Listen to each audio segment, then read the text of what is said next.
নমস্কার। Ramakrishna TV YouTube চ্যানেলের পক্ষ থেকে সকল মা, বাবা, দাদু, দিদা, ঠাকুমা, ঠাকুর দাদাদের জানাই অনেক অনেক ভালোবাসা, প্রীতি ও আন্তরিক শুভেচ্ছা। সবাই ভালো আছেন, ভালো থাকবেন। আমি আবারও চলে এসেছি শ্রী শ্রী রামকৃষ্ণ মিশনের নির্মল কুমার রায়ের লেখা রানী রাসমণির জীবন বৃত্তান্ত সম্পর্কে আলোচনা করতে। আজকে আমরা আলোচনা করব চতুর্থ অধ্যায়, পিতৃকুল, জন্ম ও বাল্য জীবন। তবে শুরু করার আগে আমি একটাই অনুরোধ করব সবাইকে, যে যারা যারা আমার আগে রানী রাসমণির আগের ভিডিও এবং এপিসোডগুলি, মানে রানী রাসমণির আলোচনার আগের ভিডিও বা এপিসোডগুলো মিস করেছেন, অবশ্যই তাদেরকে আমি অনুরোধ করব আমার চ্যানেল রামাকৃষ্ণা টিভি ইউটিউবে রানী রাসমণির প্লে লিস্টে গিয়ে আগের 3টি পর্ব ভিডিও বা এপিসোডগুলো দেখে নিতে পারবেন। তো চলুন আমরা শুরু করি আজকের আলোচনা। চতুর্থ অধ্যায়, পিতৃকুল, জন্ম ও বাল্যজীবন। রানী রাসমণির পিতৃবংশের পরিচিত দেওয়ার আগে প্রথমেই উল্লেখ করা প্রয়োজন যে কোন কোন গ্রন্থে রানী রাসমণির পিতৃকুলকে কৈবর্ত বংশ বলে উল্লেখ করা হয়েছে। এ বিষয়ে রানী রাসমণির প্রবীণ বংশধর শ্রদ্ধেয় আশুতোষ দাস মহাশয় বলেন, চলিত কৃষি কৈবর্ত ভাষাটির জন্য কেউ কেউ অজ্ঞতাবশত রানী রাসমণিকে কৈবর্ত জাতীয় বলে উল্লেখ করলেও প্রকৃতপক্ষে রানীর পিতা ছিলেন মাহিষ্য বংশীয়। কৈবর্ত সম্প্রদায়কে মৎস্যজীবী ও মাহিষ্য সম্প্রদায়কে কৃষিজীবী রূপে অভিহিত করা হয় এবং উভয় সম্প্রদায় সম্পূর্ণ পৃথক বলে তাদের মধ্যে বিবাহ দিয়েও হয় না। উভয় সম্প্রদায়ের অধিকাংশ ব্যক্তি তৎকালে উচ্চবর্ণের হিন্দুর চাইতে অনুন্নত ছিলেন এবং পণ্ডিত রঘুনন্দনের অংশাবিসংতি স্মৃতিতত্ত্ব অনুযায়ী পরবর্তীকালে শূদ্র রূপে পরিচিত হয়েছিলেন। আবার রানী রাসমণি একদা উৎপীড়িত ধীবর সম্প্রদায়ের পক্ষ অবলম্বন করে তৎকালীন শাসক সম্প্রদায়ের বিরুদ্ধে রুখে দাঁড়াবার ফলে অনেকেই রানী রাসমণিকে ধীবর বা জেলে সম্প্রদায়ের প্রতিনিধি স্বরূপ সম্পূর্ণ ভ্রমবশত চিহ্নিত করতেন। কিন্তু কৈবর্ত মাহিষ্য যে দুটি পৃথক সম্প্রদায়, এই প্রকৃত তথ্য সম্পর্কে তারা অবহিত ছিলেন না বা এখনো অনেকে অবহিত নন। তাছাড়া মাহিষ্য সম্প্রদায়কে যে রঘুনন্দন শূদ্রা জাতিতে পরিণত করেছিলেন, এই তথ্য অনেকে জানেন না। প্রসঙ্গত উল্লেখ করা প্রয়োজন যে স্বামী শারদানন্দজি মহারাজ তার শ্রী শ্রী রামকৃষ্ণ লীলাপ্রসঙ্গ গ্রন্থে রানী রাসমণিকে কৈবর্ত বলে উল্লেখ করলেও পরবর্তীকালে স্বামী গম্ভীরানন্দজি মহারাজ তার শ্রী রামকৃষ্ণ ভক্তমালিকা গ্রন্থের 2য় খণ্ডে রানী রাসমণিকে মাহিষ্য বলে উল্লেখ করেছেন। শ্রদ্ধেয় দাসের উপরিউক্ত বিবৃতি পরিপ্রেক্ষিতে মাহিষ্য সম্প্রদায় ও শূদ্রবর্ণ সম্পর্কে কিছুটা আলোকপাত করা প্রয়োজন। মাহিষ্য সম্প্রদায় সম্পর্কে পৌরাণিক ও ঐতিহাসিক অভিমতগুলি প্রণিধানযোগ্য। অতি সংক্ষিপ্তাকারে সেগুলি সেখানে বা এখানে উল্লেখ করা হয়েছে, মানে আজকে যে আলোচনাটি আমরা করব। পুরাণ মহাভারতের মত অনুযায়ী মাহিষ্য সম্প্রদায়ের উৎপত্তির সূত্র তারা চন্দ্রবংশীয় ক্ষত্র। পরবর্তীকালে মহারাজ চন্দ্রগুপ্তের রাজত্বকালে প্রসিদ্ধ গ্রিক রাষ্ট্রদূত মেগাস্তিনিসও তার ভারত বিবরণ গ্রন্থে সমগ্র বঙ্গবাসীকে একমাত্র কলিঙ্গ জাতি নামে উল্লেখ করেছেন, কারণ তারা সকলে চন্দ্রবংশীয় রাজা মহিষ্মানের বংশধর রূপে মাহিষ্য নামে পরিচিত ছিলেন। চন্দ্রবংশীয় অপর রাজা বলি তার 5 পুত্র অঙ্গ, বঙ্গ, কলিঙ্গ, শুম্ভ ও পন্ড্রের মধ্যে তার নিজে রাজ্য ভাগ করে দিয়েছিলেন এবং সেই পুত্রগণের নামানুসারে এই 5টি দেশ গঠিত হয়েছিল। পরবর্তীকালে পুণ্ড্রদেশ গৌড় নামে পরিচিত হয় এবং ভারত বিভাগের পূর্বে অঙ্গদেশের কিছু অংশ বঙ্গ, পুণ্ড্র, শুম্ভ ও কলিঙ্গ দেশের কিছু অংশ নিয়ে বৃহৎ বঙ্গদেশ গঠিত হয়। বর্তমানে অবশ্য এটি পূর্ববঙ্গ ও পশ্চিমবঙ্গে বিভক্ত। কিন্তু তৎকালীন প্রবল পরাক্রান্তশালী রাজা কলিঙ্গের নামে বঙ্গের সমগ্র মাহিষ্যগণের নাম পরিবর্তিত হয়ে কলিঙ্গ জাতি নামে পরিচিত হয়। এই জন্যই মেগাস্তিনিস সমগ্র দেশবাসীকে কলিঙ্গ জাতি বলেই উল্লেখ করেছিলেন। এইসব মাহিষ্য বংশ মাহিষ্য ক্ষত্রিয়গণ জগৎ প্রসিদ্ধ মাহিষ্যরাজ কার্তবীর্যার্জুনের রাজত্বকাল থেকে কৃষিকর্ম ও গো পালন করতেন। মেগাস্থিনিসের বিবরণ অনুযায়ী ও কলিঙ্গ জাতি বর্তমানকালে মাহিষ্যগণের পূর্বপুরুষ ছিলেন। এই কলিঙ্গী বা কলিঙ্গ জাতির বাসস্থান বঙ্গ ও উড়িষ্যায় ছিল, যদিও বর্তমানে এই কলিঙ্গী নামে কোনো জাতি নাই। মেগাস্থিনিস সমুদ্র তীরবর্তী গাঙ্গেয় উপত্যকার ব্রহ্মের পশ্চিমে এবং গোদাবরী নদীর পূর্বে একমাত্র মাহিষ্য বা কলিঙ্গ জাতিকে বাণিজ্য, শিল্পী, কৃষি ছাড়াও রাজকার্যে ও রাজপদে প্রতিষ্ঠিত দেখেছিলেন। বঙ্গদেশে এবং কলিঙ্গ রাজ্যে বৈদিক যুগে ক্ষত্রিয়গণকে ঋগ্বেদে যে মণ্ডলপতি, জনপতি এবং বৃষপতি বলে উল্লেখ করা হয়েছে তা একমাত্র মাহিষ্য ভিন্ন অন্য জাতির মধ্যে নেই। এই ক্ষত্রিয় কলিঙ্গ জাতি যে বর্তমান মহিষ্যগণের পূর্বপুরুষ ছিলেন তার বিশেষ প্রমাণ হল তাদের মধ্যে প্রচলিত উপাধিগুলি। ঋগ্বেদে বর্ণিত তৎকালীন উপাধিগুলি বর্তমানে কিছু মৌলিক ছাড়া অধিকাংশই অপভ্রংশ হয়ে অন্য নামে পরিচিত হয়েছে।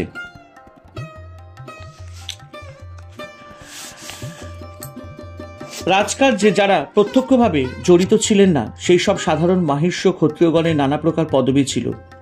উদাহরণস্বরূপ বলা যায়, যেমন দাস, শ্রী ভগবান ভক্তির দাস্য মন্ত্রে দীক্ষিত মাহিষ্য ক্ষত্রিয়গণ নিজেদের শ্রীকৃষ্ণের দাস জ্ঞান করতেন এবং নামের শেষে দাস পদবী ব্যবহার করতেন। রানী রাসমণির পিতৃকুল এবং শ্বশুরকুল এই দাস পদবী ভুক্ত ছিলেন। অবশ্য অন্যান্য অনেক অব্রাহ্মণও দাস পদবীতে ভূষিত আছেন বা তাদের বর্তমান কোনো কোনো পদবীর সঙ্গে মাহিষ্যগণের পদবীরও মিল আছে, যদিও তারা মাহিষ্য নন। মাহিষ্যদের এরকম উপাধি অনেক আছে যারা পূর্বে ক্ষত্রিয় এবং শাসক জাতি ছিলেন। ক্ষাত্রবীর্যে শক্তিশালী মাহিষ্যগণকে অবনত করার উদ্দেশ্য পরবর্তীকালে বাংলার সুচতুর সুলতান সৈয়দ হোসেন শাহ পণ্ডিত রঘুনন্দনের দ্বারা কৌশলে অষ্টাবিংশতি স্মৃতিতত্ত্ব রচনা করান, যাতে বিধান থাকে যে বঙ্গদেশে আর ক্ষত্রিয় এবং বৈশ্য সম্প্রদায় থাকবে না, কেবলমাত্র দুটি সম্প্রদায় বা বর্ণ থাকবে, একটি ব্রাহ্মণ ও অপরটি শূদ্র। এইভাবে রঘুনন্দনের কলমের খোঁচায় মুসলমান রাজত্বে ব্রাহ্মণ ছাড়া সবাই শূদ্ররূপে পরিণত হন এবং গীতায় নির্দিষ্ট বর্ণ চতুষ্টয়কে উপেক্ষা করা হয়। শাস্ত্রমতে শূদ্র বর্ণ সম্পর্কে জানা যায় যে গীতায় শ্রী ভগবান বলেছেন, গুণ ও কর্মের বিভাগ অনুসারে আমি বর্ণ চতুষ্টের সৃষ্টি করেছি। টিকাকারগণ বলেন যে গুণ বলতে সত্য, রজ ও তম এই তিন গুণ বোঝায়। সত্যপ্রধান ব্রাহ্মণ তাদের কাজ অধ্যাপনাদি, অল্প সত্যগুণ বিশিষ্ট রজ প্রধান ক্ষত্রিয় তাদের কাজ যুদ্ধাদি, অল্প তমগুণ বিশিষ্ট রজপ্রধান বৈশ্য তাদের কাজ কৃষি বাণিজ্যাদি, তমপ্রধান শূদ্র তাদের কাজ অন্য তিন বর্ণের সেবা করা। এইভাবেই গুণাসারে কাজের ভাগের দ্বারা চতুর্বর্ণের সৃষ্টি হয়েছে। কিন্তু আধুনিক ঐতিহাসিক সমালোচকগণ এই মত স্বীকার করেন না। তারা বলেন, প্রাচীন বৈদিক যুগে বর্ণভেদ ছিল না। পরবর্তী বৈদিক যুগে লোক সংখ্যা বৃদ্ধি পাওয়ায় কর্মভেদের প্রয়োজনে এটির সৃষ্টি হয়েছে। প্রথমত এই বর্ণভেদও বংশগত ছিল না, কর্মগত ছিল। এক পরিবারের কেউ ব্রাহ্মণ, কেউ ক্ষত্রিয়, কেউ বৈশ্য বা কেউ শূদ্রের কাজ করতেন। পৌরাণিক যুগে সেটি বংশগত হয়েছে। মূলত জাতিভেদ বংশগত নয়, গুণ ও কর্মগত। পদ্মপুরাণ এর স্বর্গখণ্ডে উল্লেখিত আছে যে একদা সূর্যবংশ রাজা মান্ধাতা মহর্ষি নারদকে জিজ্ঞাসা করেছিলেন যে যখন জন্মের পূর্বে কর্ম সম্ভব নয় তখন ভগবান কিভাবে ব্রাহ্মণ, ক্ষত্রিয়, বৈশ্য, শূদ্ররূপে ছোট বড় করে মানব সৃষ্টি করলেন। তার উত্তরে নারদ বলেন যে পূর্বে সকলেই ব্রাহ্মণ ছিলেন, কর্ম দ্বারা বর্ণপ্রাপ্ত হয়েছেন। যারা যুদ্ধ বিগ্রহদাতি নিযুক্ত হয়েছিলেন তারা ব্রাহ্মণ ধর্ম ত্যাগের জন্য ক্ষত্রিয় হন। যারা গো পালনে বা কৃষিকর্মে নিযুক্ত হয়েছিলেন স্বধর্ম ত্যাগের জন্য তারা বৈশ্য হন। আর যারা সকল প্রকার কাজের দ্বারা জীবিকা অর্জন করেছিলেন তারা শূদ্ররূপে পরিগণিত হন। আবার মহাভারতে বর্ণ পর্বান্তর্গত অজাগর পর্বে উল্লেখ আছে সত্যদান, ক্ষমাশীলতা, অনৃশংসতা, তপস্যা ও পাপকে ঘৃণা এইসব গুণ যার মধ্যে আছে তিনি ব্রাহ্মণ। জন্মগত শূদ্র হলেও শূদ্র হয় না, অথবা ব্রাহ্মণ হলেও ব্রাহ্মণ হয় না। যার মধ্যে ওইসব গুণ লক্ষিত হয় তিনি ব্রাহ্মণ, এবং উক্তরূপ আচরণ না থাকলে তিনি শূদ্র। আধুনিক কালে মানব জাতির জন্ম ও বর্ণতত্ত্ব প্রসঙ্গে স্বামী বিবেকানন্দের একটি যুক্তিপূর্ণ ব্যাখ্যা স্মরণ করা যেতে পারে। স্বামীজি বলছেন, সত্য রজতম যেমন সকলের মধ্যেই আছে, কোনটা কাহার মধ্যে কম, কোনোটা কাহার মধ্যে বেশি, তেমনি ব্রাহ্মণ, ক্ষত্রিয়, বৈশ্য, শূদ্র হওয়ার কয়েকটা গুণও সকলের মধ্যে আছে। একটা লোক যখন চাকরি করে তখন সে শূদ্রত্ব পায়, যখন সে 2 পয়সা রোজগারের ফিকিরে থাকে তখন বৈশ্য, আর যখন মারামারি ইত্যাদি করে তখন তার ভিতরে ক্ষত্রিয়ত্ব প্রকাশ পায়, আর যখন সে ভগবানের চিন্তা বা ভগবত প্রসঙ্গে থাকে তখন সে ব্রাহ্মণ। স্বামীজির দর্শন অনুযায়ী শূদ্র কর্মের মাধ্যমে ব্রাহ্মণত্ব লাভের অধিকারী। সুতরাং তথাকথিত শূদ্রাণী রাসমণি দেবীকে আমরা শাস্ত্র, ইতিহাস ও দর্শনের মাধ্যমে তার ব্রাহ্মণ গুণ সম্পন্ন সত্তাকে মর্যাদা দিতে যেন কার্পণ্য না করি। রানী রাসমণির জাতি বর্ণ সম্পর্কে নানা লোকে নানা প্রশ্ন তোলায় তার প্রকৃত পরিচয়টি এখানে বিবৃত হলো। এই জাতপাতের বিষয় সকল ক্ষেত্রেই ঠাকুর শ্রী রামকৃষ্ণের সেই অমূল্য উক্তিটির স্মর্তব্য। ঠাকুর বলেছেন, এক উপায় জাতিভেদ উঠে যেতে পারে, সে উপায় ভক্তি। ভক্তির জাতি নাই। ভক্তি হলেই দেশ, মন, আত্মা সব শুদ্ধ হয়ে যায়। ভক্তি না থাকলে ব্রাহ্মণ ব্রাহ্মণ নয়, ভক্তি থাকলে চণ্ডাল চণ্ডাল নয়, অস্পৃশ্য জাতি ভক্তি থাকলে শুদ্ধ পবিত্র হয়। এ বিষয়ে ঠাকুর শ্রী রামকৃষ্ণের উক্ত কথা পরম ভক্তিমতী মহাসাধিকা রানী রাসমণি দেবী সম্পর্কেও বিশেষভাবে প্রযোজ্য। এ কথা বলা বাহুল্য মাত্র। রানী রাসমণির জাতি পরিচিতির বিষয় আর বেশি অন্য আলোচনা না করে এবার তারই বংশের আরেক অন্যের অভিমত জানিয়ে এই প্রসঙ্গ শেষ করব। যেমন শুরু করেছি তার অন্যতম বংশধর শ্রদ্ধেয় আশুতোষ দাসের বিবরণ দিয়ে। এই প্রসঙ্গে রানী রাসমণির দ্বিতীয় কন্যা শ্রীমতী কুমারীর অন্যতম বংশধর প্রপৌত্র কিরণ কুমারের পুত্র, যাদবপুর বিশ্ববিদ্যালয়ের ইতিহাসের অধ্যাপক ডক্টর দেবপ্রসাদ চৌধুরী মহাশয় সুচিন্তিত ও বলিষ্ঠ লিখিত বিবরণটি প্রকাশ করা হলো। এই মহীয়সী নারীর জাতি নিয়ে বিতর্ক আজ নিতান্তই অবান্তর হতে পারত, কিন্তু এই প্রসঙ্গ আজকের দিনেও তুলতে হচ্ছে এই কারণে যে হিন্দু সমাজ আজও জাতপাতের লজ্জাজনক সংকীর্ণতায় আবদ্ধ রয়েছে, এবং বিশেষত রানীর অক্ষয় পূর্ণকীর্তি দক্ষিণেশ্বর মন্দিরের প্রতিষ্ঠায় প্রচণ্ড বাধা এসেছিল ব্রাহ্মণ পণ্ডিতদের থেকে। তারা জাতির প্রশ্নে পণ্ডিতেরা বিধান দিয়েছিলেন তিনি শূদ্রাণী এবং সেই জন্য মন্দির প্রতিষ্ঠায় তার অধিকার নেই। মানে কথাটি বলা হয়েছে যে রানী রাসমণি যখন দক্ষিণেশ্বর মন্দির প্রতিষ্ঠা করতে চেয়েছিলেন তখন অনেক পণ্ডিতেরা বাধা দিয়েছিলেন এবং তারা বলেছিলেন যে যেহেতু রানী রাসমণি শূদ্রাণী সেই জন্য তিনি মন্দির প্রতিষ্ঠা করতে পারবেন না এবং তার অধিকার নেই। ঠিক এই ধরনেরই অর্বাচীন আপত্তি পরবর্তীকালে তোলা হয়েছিল স্বামী বিবেকানন্দের সন্ন্যাস গ্রহণের ব্যাপারে, কারণ তিনি কায়স্থ অর্থাৎ শূদ্র এবং সে কারণে সন্ন্যাসে তার অধিকার নেই। এখন প্রশ্ন, রানী কি সত্যি শূদ্রাণী ছিলেন? আমরা জানি যে তিনি মাহিষ্য সম্প্রদায়ের ছিলেন, সুতরাং বিচার করতে হবে মাহিষ্যরা শূদ্র কিনা। প্রথমত এটা ঠিক যে মাহিষ্যদের মধ্যে অনেকেই কৃষিতে নিযুক্ত ছিলেন এবং এখনো আছেন, কিন্তু মনে রাখতে হবে যে শাস্ত্র অনুযায়ী কৃষি বৈশ্যের কাজ শূদ্রের নয়। তাছাড়া কৃষিজীবী ভারতবর্ষে আবহমানকাল কৃষিতে সকল সম্প্রদায়ের মানুষ কম বেশি লিপ্ত ছিলেন। সুতরাং কৃষিকাজ শূদ্রতের কোনো অভ্রান্ত প্রমাণ নয়। তা না হলে রাজর্ষি জনককে শূদ্র বলে স্বীকার করতে হয়। দ্বিতীয়ত, যদি আমরা ঐতিহাসিক তথ্য বিচার করি তাহলে দেখব মহিষ্যরা প্রকৃতপক্ষে শস্ত্রজীবী ক্ষত্রিয়। আজকের দিনেও সৈনিক বৃত্তি নির্দেশক যত পদবী মহিষ্যদের মধ্যে আছে তা আর কোনো বাঙালি হিন্দু সম্প্রদায়ের মধ্যে নেই, যথা সামন্ত, সেনাপতি, রানা, নায়ক, খাড়া, হাজরা, মল্ল ইত্যাদি। এই ধরনের পদবী আবার বিশেষভাবে পশ্চিমবঙ্গের বিভিন্ন মাহিষ্য অধ্যুষিত অঞ্চলে পাওয়া যায়, যেখানে গ্রিক ঐতিহাসিকদের দ্বারা বর্ণিত বিখ্যাত গঙ্গারিডীদের গঙ্গারিদি রাজত্ব ছিল এবং যাদের পরাক্রান্ত সৈন্যবাহিনীর বিবরণ শুনে দিগ্বিজয়ী আলেকজান্ডার আর পূর্ব দিকে অগ্রসর হতে সাহস পাননি। অনুমান করলে বোধহয় খুব ভুল হবে না যে এই গঙ্গারিদি সেনাদের অধিকাংশই ছিলেন পরবর্তীকালে সৈনিক বৃত্তিধারী মাহিষ্যদের পূর্বপুরুষ। তৃতীয়ত, আমাদের শাস্ত্র পুরাণাদি পাঠে স্পষ্ট বোঝা যায় যে ক্ষত্রিয়দের একটি প্রধান কর্তব্য ছিল ব্রাহ্মণদের রক্ষা ও প্রতিপালন করা। ভারতের এই সুপ্রাচীন ঐতিহ্যের কথা যদি আমরা মনে রাখি তাহলে শতই প্রশ্ন ওঠে যে অতি পবিত্র ব্রাহ্মণ বংশ জাত ঈশ্বরাবতার শ্রীরামকৃষ্ণের আশ্রয়দাত্রী ও রক্ষায়িত্রী রানী রাসমণির পক্ষে কি শূদ্রাণী হওয়া সম্ভব? চতুর্থ মহাভারতের বর্ণপর্বে অজগর রূপী নহুষের প্রশ্নের উত্তরে মহারাজ যুধিষ্ঠির যা বলেছিলেন, এই শ্রীমদ্ ভগবদ গীতায় 4 অধ্যায় 13 নম্বর শ্লোকে শ্রীকৃষ্ণ অর্জুনকে যা বলেছিলেন, চাতু বর্ণং মায়া সৃষ্টং গুণ কর্ম বিভাগশ, তাতে স্পষ্ট প্রমাণ হয় মানুষের বর্ণ ও গুণ ও কর্মের উপর নির্ভর করে, জন্মের উপর নয়।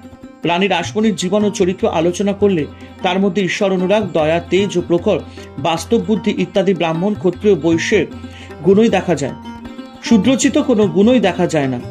এইসব প্রমাণ ও বিশ্লেষণের আলোকে রানীকে শূদ্রাণী বলা মূর্খের কাজ হবে।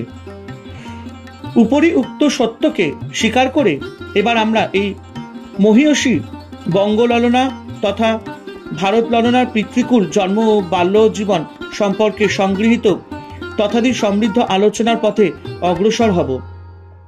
পশ্চিমবঙ্গের উত্তর 24 পরগনা জেলার অন্তর্গত গঙ্গার পূর্বকূলে প্রসিদ্ধ হালি শহরের কাছেই কোনা একটি গন্ডু গ্রাম। বহুকাল আগে বাঘের খাল থেকে ইচ্ছাপুর নবাবগঞ্জের খাল অবধি হালি শহর সেই সময় হাবেলি শহর পরগনা নামে পরিচিত ছিল। পরবর্তীকালে এটি 24 পরগনা জেলার অন্তর্ভুক্ত হয়।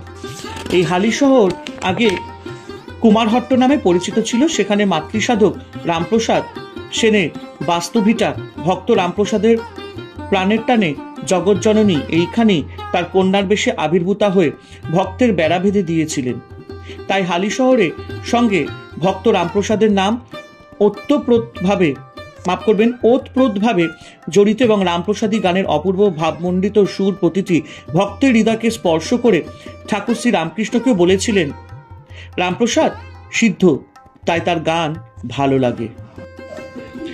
এই কুমারহট্ট বা হালি শহরে মহাপ্রভু শ্রী চৈতন্যদেবের গুরু ঈশ্বরপুরীর জন্মস্থান, যেখানে মহাপ্রভু নিজে এসে প্রেম রসে কীর্তন আনন্দে মগ্ন হয়েছিলেন এবং তার গুরুদেবের জন্মস্থান থেকে মাটি তুলে তিলক ধারণের উদ্দেশ্যে কৌপিনে বেঁধে নিয়ে গিয়েছিলেন। চৈতন্য ডোবা নামে সেই পবিত্র স্থানটি এখনো বর্তমান। শ্রী চৈতন্য ভাগবত রচয়িতা শ্রীল বৃন্দাবন দাস ঠাকুরের জন্মস্থানও এখানেই। মহাপ্রভুর অন্যতম অন্তরঙ্গ পার্ষদ শ্রীবাস নবদ্বীপ থেকে এখানে এসে বাসস্থান নির্মাণ করেন এবং সেই বাসস্থানেও মহাপ্রভু পদার্পণ করেন। আবার হালি শহরের লাগোয়া গ্রাম কাঞ্চনপল্লী ও কাছড়াপাড়ায় মহাপ্রভুর পার্ষদ শ্রীল শিবানন্দ সেন এবং তার পুত্র কবি কর্ণপুর গোস্বামীও জন্মগ্রহণ করেছিলেন। সুতরাং এই অঞ্চলটি সে সময় একত্রে শাক্ত বৈষ্ণবভাবে ভাবিত ছিল, কিন্তু পরস্পর বিরোধী ছিল না। উত্তর 24 পরগনা জেলার এই হালি শহর সংলগ্ন কোনো গ্রামেই আমাদের রানী রাসমণি দেবীর জন্মস্থান। 1200 বঙ্গাব্দের 11ই আশ্বিন বুধবার প্রাতকালে 1793 খ্রিস্টাব্দ এক দরিদ্র মহিষ্য বংশের বৈষ্ণব দম্পতির গৃহে রাসমণি দেবীর জন্ম। পিতার নাম হরেকৃষ্ণ দাস এবং মাতার নাম রামপ্রিয়া দেবী। রাসমণি দেবীর পিতামহের নাম জগমোহন দাস। তিনি একজন দরিদ্র কৃষক ছিলেন। তারই একমাত্র পুত্রের নাম হরেকৃষ্ণ দাস এবং একটি কন্যার নাম ক্ষেমঙ্করী দেবী। এই একটি পুত্র ও একটি কন্যা ছাড়া জগমোহন দাসের আর কোনো সন্তানাদির উল্লেখ পাওয়া যায় না। কোনো গ্রামেই রামপ্রিয়া দেবীর সঙ্গে হরেকৃষ্ণ দাসের বিবাহ হয়।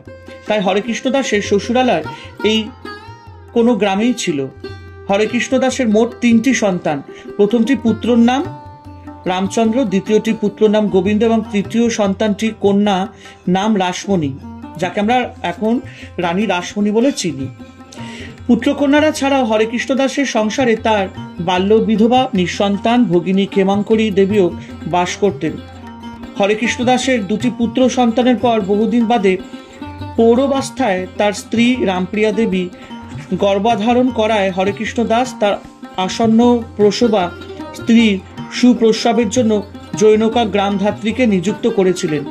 কিন্তু নির্দিষ্ট দিনে প্রস্রাবে বিলম্ব হতে থাকায় হরেকৃষ্ণ দাস বিশেষ চিন্তিত হয়ে পড়েন এবং দেবতার কাছে অঘটন নিবারণের জন্য কাতর হৃদয় প্রার্থনা করতে থাকেন। এমন সময় তার বিধবা ভগিনী তাকে আনন্দের সঙ্গে খবর দেন যে তার একটি কন্যা সন্তান জন্মগ্রহণ করেছে। এই সংবাদে হরেকৃষ্ণ দাস প্রতিবেশীদের পুত্রকন্যাদের নিজেদের বাড়িতে ডেকে এনে সদ্যজাত কন্যা শুভকামনা দেবতার উদ্দেশ্যে হরিলুট দেন এবং তাদের সমবেত কণ্ঠে হরিনামের উচ্চারণে বাড়িটি মুখরিত হয়। হরেকৃষ্ণ দাসও পিতার মতো কৃষিজীবী ছিলেন। তার দরিদ্র পিতা দারিদ্র ছাড়া পুত্রের জন্য আর কিছুই রেখে যাননি। হরেকৃষ্ণ দাসও তাই ছিলেন দরিদ্র পিতার দারিদ্র সন্তান। তার কয়েক বিঘা ধান জমি ও কিছু বাগানে তিনি নিজেই চাষ আবাদ করতেন এবং বাকি সময় ঘর তৈরি ঘরামির কাজ করতেন। এই জন্য গ্রামে পার্শ্ববর্তী অঞ্চলে তিনি হারু ঘরামি নামেই বেশি পরিচিত ছিলেন। এইভাবে অতি কষ্টে তার সংসার চলত। কোনা গ্রামে তার বাড়িটি ছিল মাটির তৈরি এবং মাথায় খড়ের চালা। চারখানি ঘরের মধ্যে দুখানি ছিল শোয়ার ঘর, একখানি রান্না ও ভাড়ার ঘর এবং অপরখানি ছিল গোয়াল ঘর। তাতে একটি সবৎসা গাভী, বাইরে বসার জন্য একটি দাওয়া ছিল। বাড়ির পাশে দক্ষিণ দিকে ছিল একটি বাগান ও পুকুর। বাগানে ছিল কয়েকটি ফল ও ফুলের গাছ। প্রচুর কায়িক পরিশ্রমের বিনিময় সামান্য যা আয় হতো তার দ্বারাই হরেকৃষ্ণ দাস তার নিজ সংসারে 6 জন প্রাণীর অতি কষ্টে কোনো প্রকারে অন্ন সংস্থান করতেন। প্রসঙ্গত উল্লেখ্য যে বর্তমানে এই বাস্তুভিটার কোনো চিহ্ন নেই। হরেকৃষ্ণ দাস প্রকৃত ধার্মিক ও কৃষ্ণভক্ত ছিলেন। পরোপকারী, সহৃদয়, সরল, সত্যবাদী ও সৎরূপে গ্রামে ও আশেপাশে তার যথেষ্ট সুনাম ছিল। বিবাদে তিনি যেমন সকলের পিছনে থাকতেন, বিপদে তেমন তিনি সকলের আগে উপস্থিত হতেন। সেই জন্য পল্লীবাসীর কাছে হারু ঘরামি অত্যন্ত জনপ্রিয় ছিলেন। এত দারিদ্র্যের মধ্যেও হরেকৃষ্ণ দাসের লেখাপড়ায় ছিল বিশেষ আগ্রহ। সে সময় গ্রামে তেমন শিক্ষার বিস্তার না হলেও হরেকৃষ্ণ দাস নিজ চেষ্টায় অপরের সাহায্যে কিছু বাংলা লেখাপড়া শিখেছিলেন। ফলে সারাদিন কাজের পর তিনি প্রতিদিন সন্ধ্যায় নিজ বাড়িতে বসে রামায়ণ, মহাভারত বা পুরাণের কিছু কিছু অংশ মিষ্ট সুর করে পাঠ করতেন এবং তার সেই সুমিষ্ট কণ্ঠস্বরে আকৃষ্ট হয়ে পাড়ার প্রতিবেশীরা তার বাড়িতে দল বেঁধে এসে সেই পাঠ উপভোগ করত। এইভাবে অর্থভাবের সংসারে স্বভাবতই একটি পরমার্থ পরিবেশের সৃষ্টি হতো। রাসমণি দেবীর জন্মের 7 বছর বাদে 1800 খ্রিস্টাব্দে মানে 1207 বঙ্গাব্দ হরেকৃষ্ণ দাসের স্ত্রী বিয়োগ হয়। রাসমণি দেবী অতঃপর পিতৃস্নেহে বড় হাতে থাকেন এবং পিতার কাছে গভীর মনোযোগের সঙ্গে লেখাপড়া শিখতে থাকেন। এমনকি সংসারের কাজে পিসিমাতা ক্ষেমঙ্করী দেবীও তার ভ্রাতা হরেকৃষ্ণ দাসকে যথাসাধ্য সাহায্য করতেন। শেষ বয়সে বিপত্নিক হরেকৃষ্ণ দাস কোনা গ্রাম ত্যাগ করে প্রায় 3 মাইল দূরে গোলাবাড়ি গ্রামে গিয়ে বাস করতেন। 1804 খ্রিস্টাব্দে মানে 1211 বঙ্গাব্দ বাংলা সাল কন্যা রানী রাসমণি দেবীর বিবাহ দেওয়ার প্রায় 19 বছর বাদে সম্ভবত গোলাবাড়ির গ্রামে বাড়িতেই হরেকৃষ্ণ দাস 1823 খ্রিস্টাব্দে মানে 1230 বঙ্গাব্দ দেহত্যাগ করেছিলেন। হরেকৃষ্ণ দাসের বাসস্থান সম্পর্কে গোপালচন্দ্র রায় তার রানী রাসমণি গ্রন্থের 37 পৃষ্ঠায় উল্লেখ করেছেন। কেউ কেউ বলেন গোলাবাড়িতেই হরেকৃষ্ণ দাসের আদি বাড়ি ছিল এবং এখানেই তিনি বরাবর বাস করতেন। কোনায় ছিল তার শ্বশুর বাড়ি। রানী কোনায় তার মাতুলালয় জন্মেছিলেন। রানীর বাল্য ও কৈশোর অতিবাহিত হয় পিত্রালয় গোলাবাড়িতে এবং এই গোলাবাড়িরই গঙ্গার ঘাটে একদিন স্নান করবার সময় রানী রাজচন্দ্র দাসের চোখে পড়েছিলেন। রাসমণি দেবীর মাতা রামপ্রিয়া দেবী খুব ভক্তিমতী মহিলা ছিলেন এবং প্রকৃত অর্থে স্বামী সহধর্মিণী ছিলেন। দেবদ্বিজে রামপ্রিয়া দেবী অসীম ভক্তি ছিল এবং সংসারে সকল কর্তব্য পালনের মধ্যেও নানা প্রকার বারব্রত ও পূজা দিতে তিনি যুক্ত থাকেন। এছাড়া সেবা পরায়ণতা ছিল তার জীবনের বৈশিষ্ট্য। নিজে দরিদ্র হয়েও রামপ্রিয়া দেবী প্রতিদিন অন্তত একজনকে অতিথি রূপে আহার না করিয়ে নিজে অন্ন গ্রহণ করতেন না। এই ছিল তার ব্যক্তিগত জীবনের অন্যতম ধর্মানুষ্ঠান। এই মাতৃপ্রভাব যে পরবর্তীকালে কন্যা রাসমণি দেবীকে বিশেষভাবে বিকশিত করেছিল এই কথা বলাই বাহুল্য। পরম কৃষ্ণভক্তি পরায়ণ দাম্পত্য হরেকৃষ্ণ দাস ও রামপ্রিয়া দেবী যখন কোষাকুষি নিয়ে সন্ধ্যা বন্দনাদি নাম কীর্তন ও তিলক ধারণ করতেন, বালিকা রাসমণি দেবীও তাদের অনুকরণে তিলক ধারণ, নাম কীর্তন প্রভৃতি করতেন। আবার কখনো বা শ্রীকৃষ্ণের যুগল মূর্তির সামনে দণ্ডায়মান হয়ে নানা রূপে অঙ্গভঙ্গি সহকারে আপন মনে দেবার্চনা করতেন। এইভাবেই বাল্যকাল থেকে রানী রাসমণি দেবী পিতামাতার ভগবত ভক্তির মহাধনের প্রকৃত অধিকারিণী হন। গৃহকর্ম ও অন্যান্য বিষয়েও মাতা রামপ্রিয়া দেবী বালিকা কন্যাকে যথাযথ শিক্ষা দিতেন। মাতার অনন্ত উৎসাহে প্রেরণায় বালিকা কন্যার চিত্তে মাতৃর প্রতিরূপ সৃষ্টি হতো এবং মাতা ও কন্যার মধ্যে মাতৃযোগে একটি মধুর সম্বন্ধ স্থাপিত হতো। মাতা রামপ্রিয়া দেবী আদর করে তার কন্যার নামে প্রথমে রেখেছিলেন রানী। 1.5 বছর বাদে তার নাম রাখেন রাসমণি। কিন্তু লোকে অনেক সময় তার দুটি নামে একত্র করে রানী রাসমণি বলে ডেকে স্নেহ প্রকাশ করত। পরবর্তীকালে দানশীলা অভয়দাত্রী রূপে তিনি জগতের কাছেও রানী রাসমণি নামে অভিহিতা হন এবং সরকারি খেতাব ছাড়াই ইতিহাসে রানী রাসমণি নামে পরিচিতা হন। তার রাসমণি নামকরণ সম্পর্কে জানা যায় যে একদিন রাত্রে তার মাতা রামপ্রিয়া দেবী একটি অদ্ভুত স্বপ্ন দেখেন। তিনি দেখেন যে শ্রীধাম বৃন্দাবনে শ্রীকৃষ্ণের রাসলীলা চলছে এবং গোপীরা কৃষ্ণচন্দ্রকে ঘিরে নৃত্য করছেন। কালো রূপের সঙ্গে বিজলির তরঙ্গ মিলে চারদিক আলোকিত করে রেখেছে। এমন সময় একটি বালিকা নৃত্যরতা অবস্থায় রামপ্রিয়া দেবীর কোলে এসে ঝাঁপিয়ে পড়ে। স্বয়ং শ্রী ভগবানের এই রাসলীলা দর্শন এবং সেই বালিকাটিকে নিজ কোলে গ্রহণ করার পরই তার নিদ্রাভঙ্গ হয় এবং দিব্যানুভূতিতে তিনি ডুবে থাকেন। রাসলীলার রস রহস্যের স্মৃতিরূপে পরবর্তীকালে রামপ্রিয়া দেবী তার কন্যার নামে রাখেন রানী রাসমণি। বাল্যজীবনে পিতার কাছে লেখাপড়া এবং মাতার কাছে গৃহস্থলী কাজ শেখা ছাড়াও রাসমণি, মানে আমরা যাকে রানী রাসমণি দেবী বলে জানি, তার সহচারীদের সঙ্গে নানা প্রকার খেলাধুলাও করতেন। তাদের খেলার মধ্যে প্রধান খেলা ছিল দোলনায় দোল খাওয়া। বাড়ির পাশের বাগানে একটি আম গাছের ডালে দড়ি ঝুলিয়ে দোলনা প্রস্তুত করা হতো এবং পর্যায়ক্রমে একে একে সকলেই তাতে দোল খেলতেন।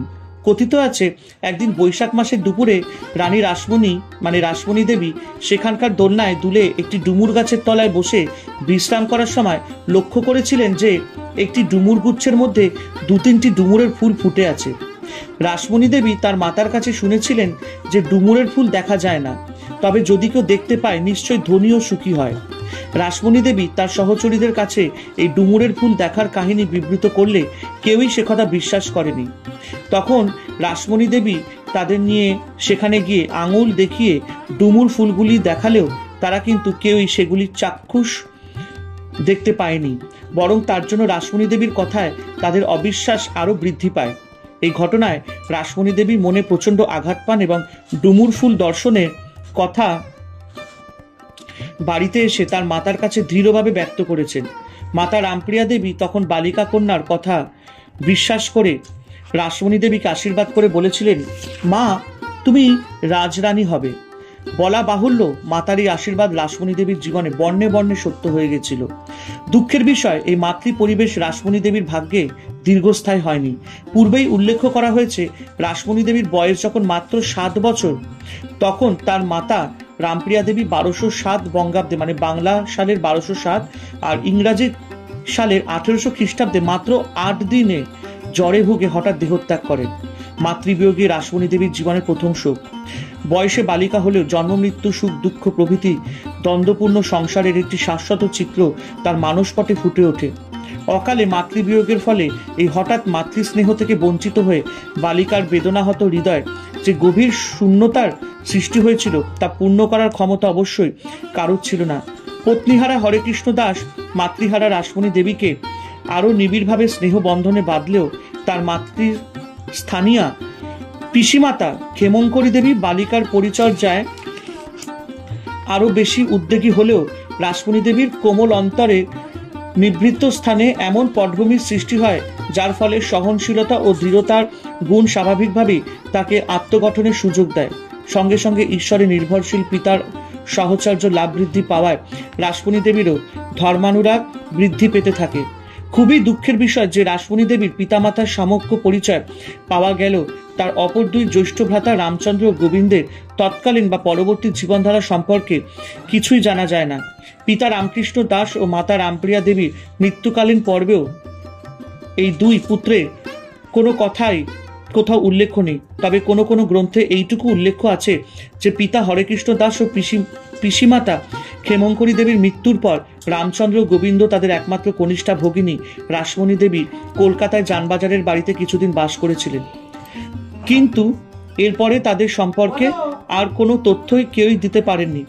পূর্বে উল্লেখিত রানী রাসমণির প্রবীণতম বংশধর আশুতোষ দাস মহাশয় একদা কোনাগ্রাম পরিদর্শনকালে সেখানকার প্রাচীন ব্যক্তিদের সহায়তার বহু চেষ্টা করেও রাসমণি দেবী পিতৃকুল বা মাতৃকুলের কোনো ব্যক্তির সন্ধান পাননি। সুতরাং রাসমণি দেবীর ভাতৃবংশের অধ্যায়টি জনসাধারণের কাছে অজ্ঞাতই রয়ে গেল। আর এইভাবে আজকে আমরা লেখক নির্মল কুমার রায়ের লেখা রানী রাসমণির জীবন বৃত্তান্ত থেকে চতুর্থ অধ্যায় আমরা পিতৃকুল জন্ম বাল্যজীবন পর্বটি সমাপ্ত করলাম।